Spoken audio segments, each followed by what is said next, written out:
Hi, BMIS 270, Chapter 8, and this particular chapter is about, systems development. Now, what we'll cover for this particular chapter is, excuse me, in this video, is an, excuse me, is an overview of systems development, the systems development lifecycle, and some factors affecting systems development, and this deals with project management tools. Now, the system itself, we know what this system is. We have a better idea of what a system looks like. So an information system is comprised of maybe like Helena College, the registration system, the registrar piece, course enrollments, financial aid, HR, all of those parts, all those bits and pieces is part of that whole system. Now, also Moodle comes into play, and so does our email come into play. That's part of the entire system. With a business, you have inventory control, you have shipping, you have, and again, an HR piece. So you have all these other components, similar components, coming into a regular real system, a real business system. Now, some reasons to upgrade. Probably, although this, I didn't lay this out, with security being number one. In today's world, it almost has become the most important reason to actually upgrade. If you're in a medical field, there are HIPAA regulations. If you're in any kind of financial field, there are federal regulations. And these things are all dealing with security, so from some of your projects, you learned that security was really, really important. We had a project from the on-site class where the students took a look at Student Assistance Foundation. and they're not a huge business, but they're running through, they go through $1.5 million to $4 million per day, with giving student loans and with working with student loans. So there is a ton of security involved with that kind of business. Now, there's other reasons to upgrade your system as well. To increase productivity, you may see in a market that you can go ahead and get more products out into it, and you can increase productivity through automation,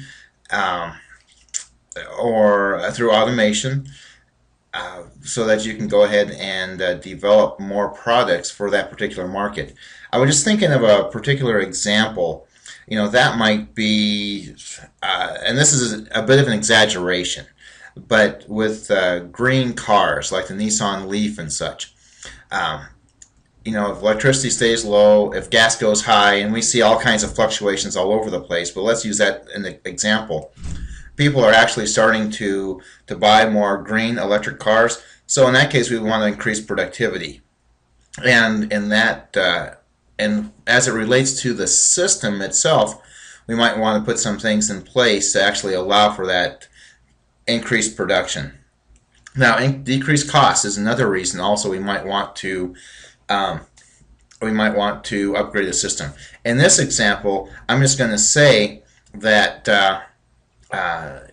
that we have a market that's saturated. We aren't going to sell any more products. Well, how do we increase profitability? Well, we go out and implement a new system that will help us decrease costs. So that's an example or a few examples of why we would want to upgrade the system. Now, and this is, I think, data from 2010, if I recall. For every 100 application development projects, there are 94 restarts. That's just amazing to me. Why aren't people planning this better the first time? Now, truth, some things happen, and that's a given. We understand that. That's not an issue. But it's just an amazing number of restarts. And each one of those restarts costs money. That's the deal. It costs money and time.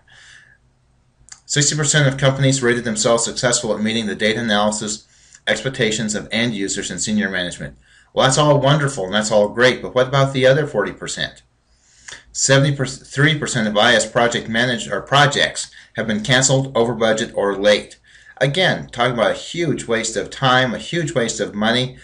Now, who oversees and who really puts together these IS projects? Well, the systems analyst does. Now, what does a systems analyst do? And this is from the California Occupational Guide number 541. The first task of the computer systems analyst is the evaluation of business procedures and problems. Analysts begin an assignment by talking with managers or specialists to determine the precise nature of the problem and to break it down into its component parts. This may involve interviews with staff to specifically identify what information is being processed, where it comes from, and where it goes. In addition to the interview method of data collection, analysts also conduct written surveys and observe workers performing tasks. On occasion, an analyst may assume the worker's role for a week or so in order to understand and document the processes being performed. Okay, so the systems analyst, they have to be able to understand technology. They have to be able to understand all the bits and pieces, all the geek speak that's involved with technology. They have to understand what technology is legacy, what's available today, and what kind of technology is coming down the pike in the future. Now, they also need to understand the business. How does the business work? What kind of business model do they use? What's their goals? What their strategies are of the business? So the systems analyst has to really understand the whole picture and to be able to fit the technology to the business. Now, some of the people that systems analysts work with, and we have our little systems analyst person in the middle, these are all stakeholders. And you see the term stakeholders. They're all individuals who are beneficiaries of the systems development effort. Okay, so we have external companies, system stakeholders, users, vendors and suppliers, technical specialists, software programmers. All these people are stakeholders within the system. And some are more business-oriented, some are consumer, some are client. But these are all people that the systems analyst needs to and probably will work with in some way. I don't think that's probably not an exaggeration. Of course, they'll work with a few of these groups more so than others, like software programmers, probably managers, some users, some technical specialists, but they'll work with some groups more than others. I guess that's the point. Now, information systems planning and aligning corporate and IS goals. So this is the deal. Information systems planning, translating strategic and organizational goals into systems development initiatives. Now, aligning organizational goals and IS goals is critical for successful systems development for the systems, let me say it again, critical for successful systems development effort. So, now what we do, and think about your own businesses, think about your own companies, people that you've worked with, or companies you've worked with, I should say. Now, we've developed a strategic plan in the particular company. Now, we plan, we do IS planning or IT planning, information systems planning, to try to establish a way in order to achieve that goal. And then we actually go out and create this system through an initiative. An example is increase revenue through customer loyalty by 10%. Okay, so what I was thinking of when I put this example together was secondary purchases. So you have a customer come to a site, a website, a business, and they purchase stuff. Okay, well, you track that stuff. You figure out what stuff they're buying, and then whenever they log in again, you display the same kind of stuff on screen.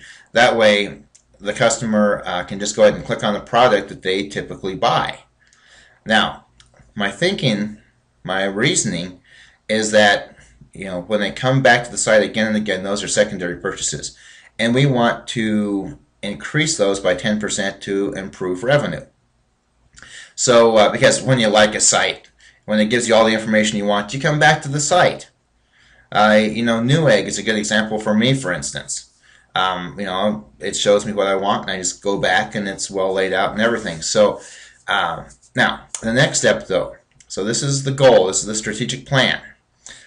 Now, with our information systems planning, we want to build a database. We want to plan this. This is the planning piece. Build a database allowing access to all customer data, such as displaying customer favorites, and that leads to a better site. And then we build that database. And so that is how we identify strategic plans, or we identify an information system. We develop an information system to allow our strategic plan to succeed.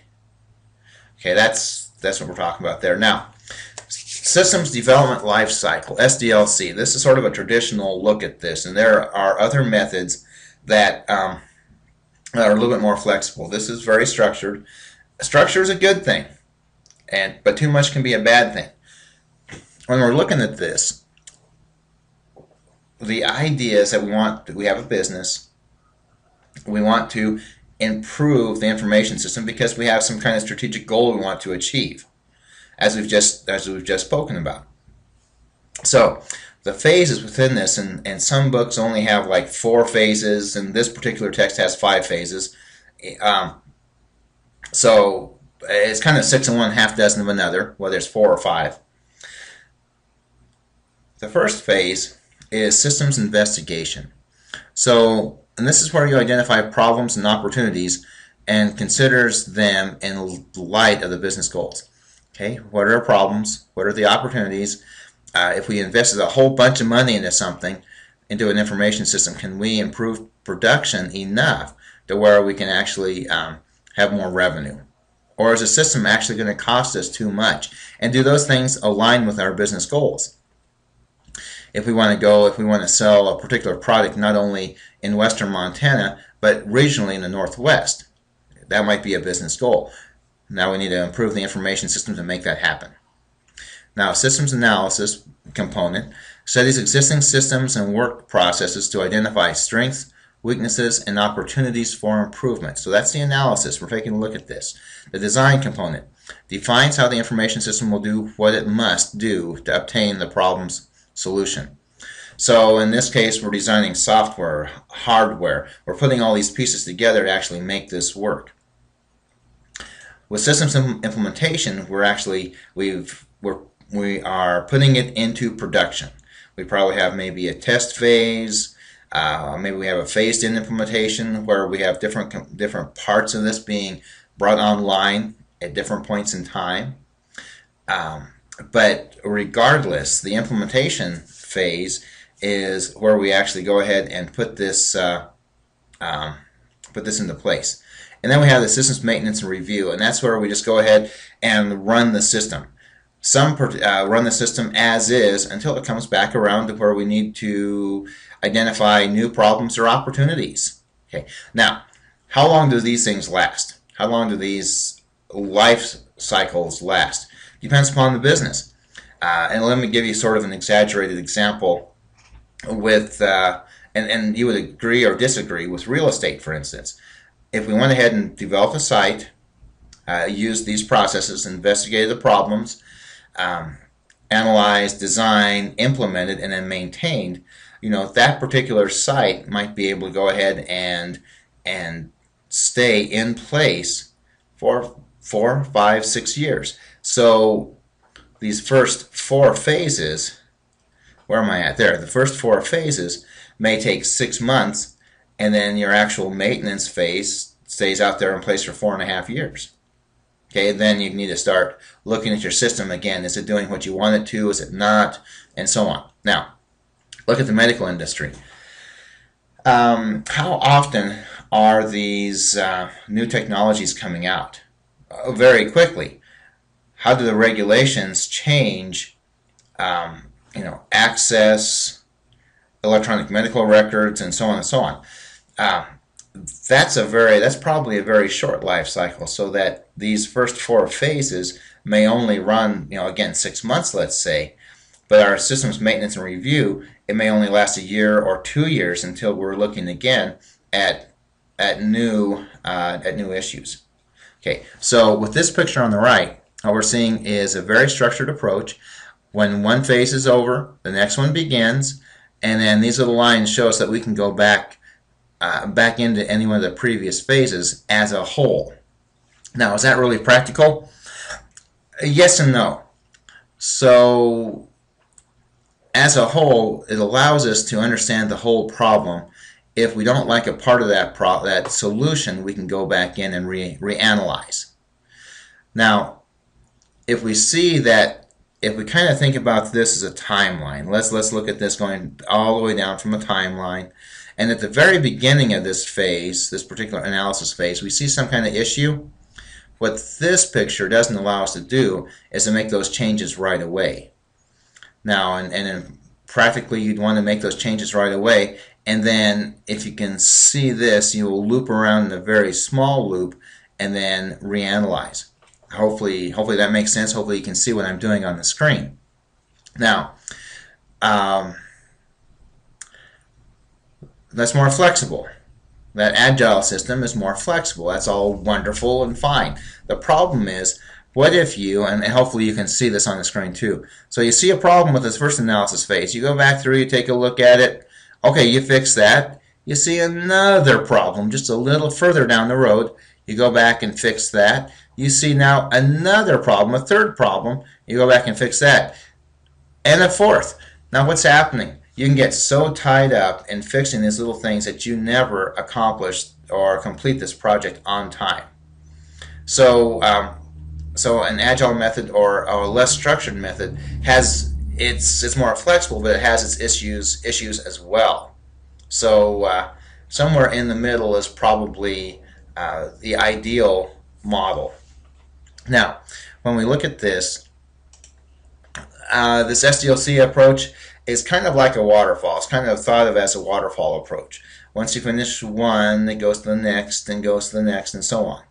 Now, the final part of this is we're talking about systems development. We're talking about prototypes.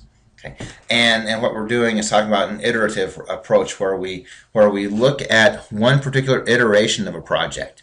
Call it phase 1 or beta 1. Okay, what's wrong? And we get some users. So we put all this stuff together. We do all this, determine requirements, analyze alternatives, specify design, and implement design. Okay, we do that all for beta 1. And then we get some user feedback, some user reviews. Well, this is right, and this is wrong, and so on and so on. I need to fix this. And it goes into a next stage. It's iteration 2, phase 2 or beta 2. Okay, you go through those series of steps again. You have user review. Does it really work in the business? And if not, you got to go back out to iteration 3, for instance. And then this may be the final iteration. It may not be. You may only have 2. It depends upon what the particular project is. And you go through all of these steps once again, and you get this changeover, this final product. Okay, so basically what you're doing is testing all of these pieces. You're prototyping them.